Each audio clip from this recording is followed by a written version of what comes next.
nyaris semua bisnis itu butuh percetakan. Namun sering sekali kita menemukan kendala di lapangan.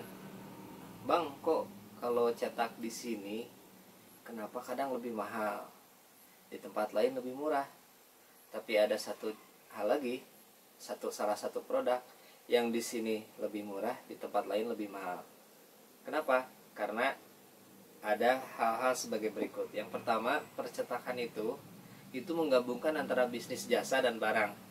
Jadi hampir sama dengan kontraktor sebetulnya.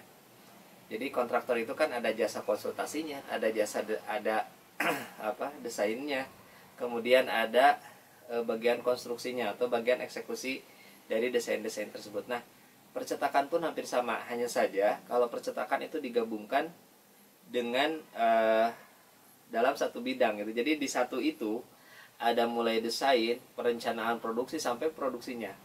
Hanya lebih sederhana dibanding dengan kontraktor.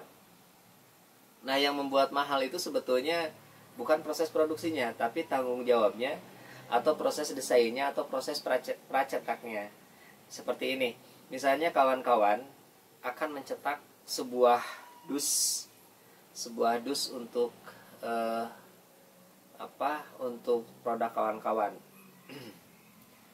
Kawan-kawan datang ke percetakan, kemudian bilang, "Mas, saya mau cetak dusnya ini untuk topi misalnya, atau untuk sepatu.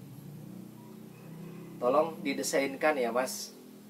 Itu misalnya sampai jadi itu akan lebih mahal biayanya. Ada yang lebih murah lagi.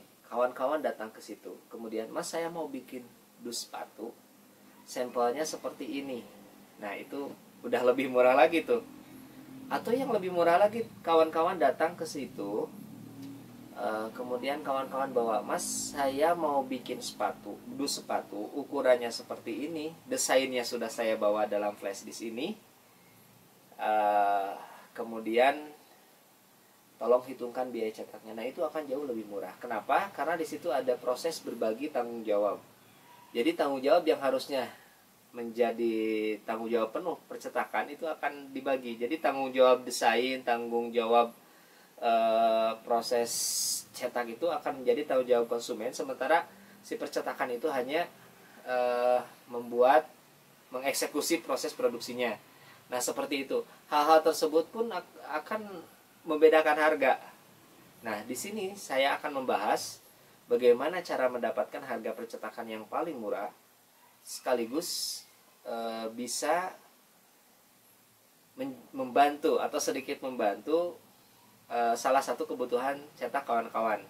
Karena sebetulnya percetakan itu tidak butuh desainer yang jago komputer, gak butuh. Apalagi sekarang dengan banyaknya program-program percetakan.